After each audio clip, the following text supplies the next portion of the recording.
All right. Good evening. What's up, y'all? Welcome to the Boston to Philly podcast. We're excited to have another episode going. It's your girl, Glory, with my beautiful co-host, Rosa. And Hey we're y'all. about to just get into it. So we have Ari Avara from Boston with a firsthand account at the DMX funeral. So, Avara, can you tell us, what's good? Yes, hello. I'm Ari, Boston native. Really excited to be here to doing this podcast. Basically, so you guys wanted to know like how. Okay, so I'll start. DMX is the great. That's how I'm going to start it off.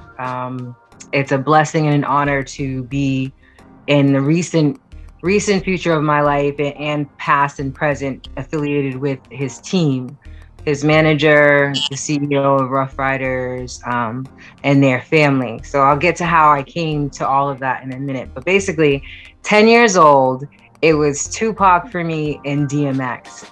I had absolutely all their projects that they ever released, ever created. Back in the day, it went from tapes to CD players. So they were literally like my brothers, like family I didn't have. I was so in love with the both of them as artists. Tupac in my head was like my future husband, and DMX was like DMX is gonna be like my brother, like my homie. My goal in life was to meet the both of them. So the past 4 years as just an entertainer and an entrepreneur, I've just basically been traveling the United States. I'm a poet first, so just doing poetry, networking, and long story short, I know a lot of great like Boston artists. So my friend 40 Bars had asked me in like early or late this past winter, like if I could do something on one of her channels for her. So I said yes. And after that, DMX's manager had already just been close friends of mine and just watching me and things like that. But he told me that once like projects and things open up, like they definitely want me to help them out in creating, whether it's in the front, in the back, it really doesn't matter. They have so much going on of new content to come in the future. And I was actually supposed to meet DMX like the end of spring, early summer this year, but you never know. Life is really a funny roller coaster. So basically I got connected to DMX's manager, and the general, that's what he goes by, Darren D. Dean, one of the CEOs, after watching the Verses. I don't know if you guys saw it, but they had Versus DMX versus Snoop Dogg. And when I was basically I was just a super fan, but I don't know how many comments I made, which made DMX's manager actually find me on Instagram and start following me. So then I started following him, just speed up time. I stayed in, communication with both of them, and just great vibes, great understanding, great building, just waiting for something to come about, because COVID hit the industry harder than it hit anyone. There's no concerts. It's hard to find money. Everything's legit online right now. So if you weren't on like the roster, if you weren't supposed to be doing anything a year back, there's really everything standing still at this moment. So once the gates open up, I'm just excited, God willing, because that's what I like to say, because you never know what the future is going to hold, just the projects to come and working with them. So when DMX fell ill, I got like a direct text, and it was his manager, just informing me of what had happened, and that at the time they just needed, the world to pray for him. And it kind of like, I don't know, it took me out a little bit, because I'm like, I always feel like everything's so personal. I'm like, all the ones I genuinely love leave here before I'm actually able to meet them in flesh. So now I have to wait. Yeah. So when you were meeting DMX and you were going through this, what was one song that like really impacted you? That like really like was like, this is like the greatest about, this is the GOAT that I want to be and be with. One More Road to Cross, like that is my anthem. Like I can just hear it. I can hear it. You know what I mean? Like his passion, his pain.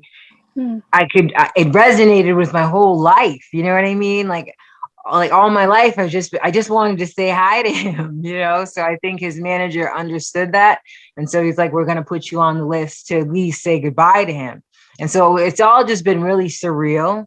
because you go from being a fan to being now behind the scenes with the stars. You know what I mean? So it's all just like, wow, I'm an amazing manifester. Like I wrote this down. I've been thinking about this for almost 20 years. You know what I'm saying? And now I'm watching it all come into play. So it's been an amazing ride, but it's a lot. It's a lot. And it's kind of sad because right as you were getting to that point where you were actualizing, Yeah. passes away. Like, what Yeah. was your initial feeling when you got that news? But I don't want to cry. I was heartbroken. Because I literally have dreams. I'm so vivid in my visions, like of actually being able to meet him. So it was just like a blow to my heart. I'm like, all I wanted my whole entire life was a picture with this man, like super fan. You know what I'm saying? Like, I'm like, oh my goodness. So to see and to be at his funeral and to process it all, I did have a time of just like mourning his loss because it's such a great one. You know what I mean? Like, we really think that we're immortal as humans down here. We really think we have forever. And then all of a sudden our plans, it doesn't really matter what we plan. You know what I mean? You just don't know what the future holds. So it's been hard. I'm still really processing, you know, like. How did you feel when like the media made it seem like he died from an overdose? Like, because I know that kind of took me by shock, and I had to like do some research, and then it came out that that's not really like why he was in here. And then they were like, oh, he's awake, oh, it's like an emotional roller coaster almost. Yeah. It was a lot because like I said, I was getting firsthand like information from the people, basically like his family. And so to hear what the media was saying was really heartbreaking, honestly. And it's like, to me, they always try to kick the legends, especially the legends of color.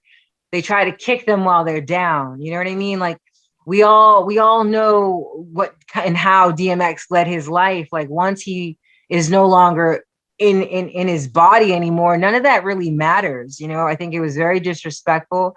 I was also highly upset with Irv Gotti. Irv Gotti basically shamed his name on Hollywood Unlocked. I directly went to his page, like, you know, he would have never said anything negative about you had it been you. You know what I mean? Like you are really low for what you did. You know what I mean? And honestly, you're a fake friend, and that was nothing but jealousy. Because a lot of people say that about Irv Gotti, though. That's not the first time I've heard some like fake. I'm also in the industry, so girl, I know like it's not the first time we've heard that Irv Gotti is like downed his own folks. Like like it's just. I'm like, if I ever see that man, because I'm big on like out of the matrix, like I'll catch you on the corner in real life. You know what I'm saying? Like I'm not about catch me outside. How about that? Okay, I'm not about to type war you. I'm not about to keep adding you. None of that. Like if I see you, you will understand on what you've done. Like those words brought me to tears at his funeral. Like, how dare you try to shame the greatest of all times? Are you mad? Because Murder Inc. was poop, you know what I'm saying? And you guys flopped long time ago. Are you mad that the world loves this man worldwide, shore to shore, sea to sea? Are you mad that they're the biggest gang? They're bigger than the police? Like what? State to state, worldwide? You know, it's crazy. So let's have a listen from the audience. We have Ariana. Hi, so I just wanted to express how I feel about the whole DMX situation. DMX really, his music, Tupac as well, girl, I hear you. All the rap music I was raised on it seems like everybody's dying out, and it just seems like it doesn't stop. It's really hard to bring back, you know, good old rap, like not old, you know what I mean, but like rap that had meaning, rap that had power. And DMX, Tupac, Biggie, all of them had that soul, you know what I mean?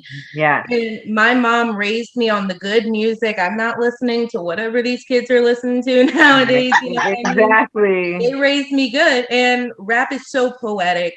Rap has so much meaning.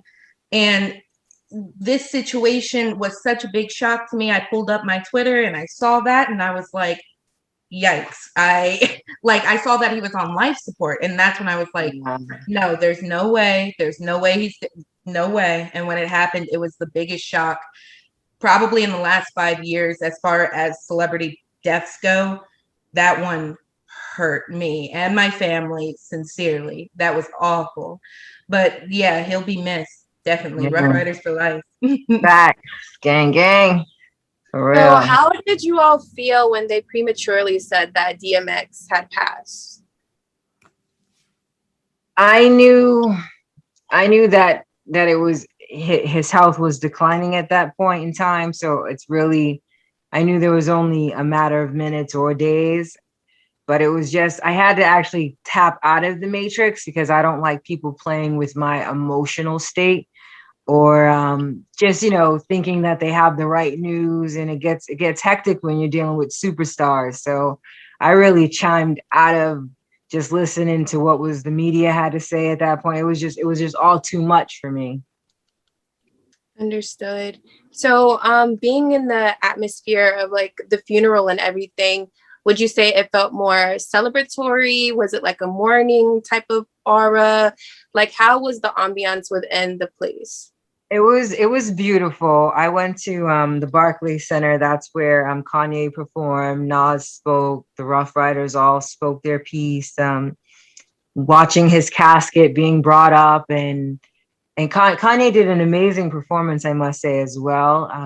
The vibe was definitely like a roller coaster because they're blasting his music, so you feel like this is the club. You know what I mean? Like, this is a concert. You're kind of expecting DMX, and then you realize like DMX is actually in his beautiful red shiny coffin. You know what I mean? So it was bitter. It was sweet. It was powerful. It was extremely sad. It was like an oxymoron. It was so many emotions at different times of the event. It was hard. It was hard. In New Orleans, where I lived for 5 years, they have, when people die, they have second lines and they celebrate the life.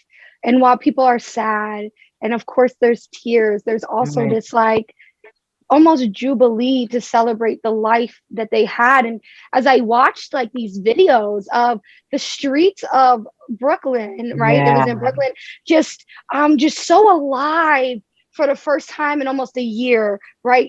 We've been watching protests and we've been watching police brutality, and to see everybody come together, it just reminded me of the impact that this man had on so many people he never knew. And it was very moving. Even the moment where his ex-wife, reached out to, I can't remember her name, his current fiance. Fiance. It was so moving. There was no negative. There wasn't any negativity. It was just all like, let's just love each other because we all know we're hurting, but we're gonna be supportive. And I think that was really a beautiful moment for our whole world to watch. Yeah. No, it was heavy. I was literally, I'm still kind of just recuperating from the travel to New York. It was very draining. You know what I mean? Like funerals, all the energy. I think I'm still trying to catch up. Honestly, I've been exhausted. It's been my heart goes out to my friends. You know what I mean? Like it's just been really hard. Like Darren and Wah and Siobhan, all the Rough Riders, like they're all still very much in the mourning process. It's so new, Wow. Thank you so much for being open to giving us like the first inside scoop. Is there anything that you would say to DMX fans that are still coping with his passing? That he had ultimate faith in God, that he was really a warrior for the Lord. And even though, he battled shadows, which we all do in being human. Right, we all do.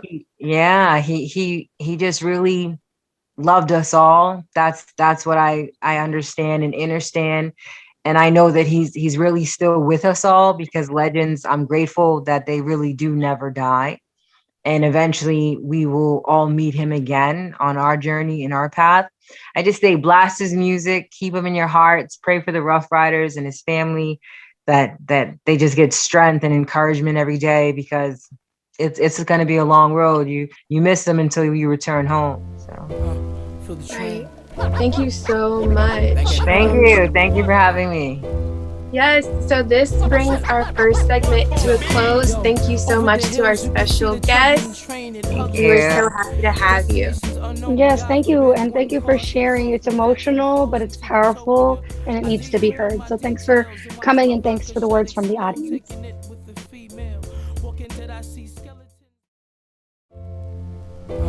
Feel the train. All right, so fun fact, Philadelphia Rough Riders were featured in Boston to Philly. There was a scene shot at their headquarters. So fun fact for you all.